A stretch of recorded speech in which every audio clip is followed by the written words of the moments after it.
গ্যাসের দাম বাড়াবেন ভালো কথা, গ্যাসের সংকট তৈরি করে গ্যাসের দাম বাড়ায়।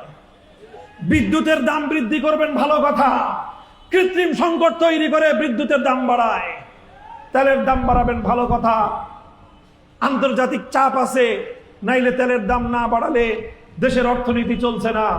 সকল পেট্রোল পাম্পগুলোতে 2 মাইল 3 মাইল লাইন লাগায় দিয়ে জনগণের অজস্র কর্মঘণ্টা নষ্ট করে তেলের দাম বাড়ায় দিলেন।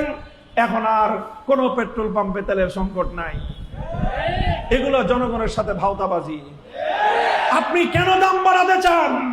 সংসদে বিল উত্থাপন করুন, ওপেন ডিবেট করুন, ওপেন বিতর্ক করুন, আলোচনা সমালোচনা হবে।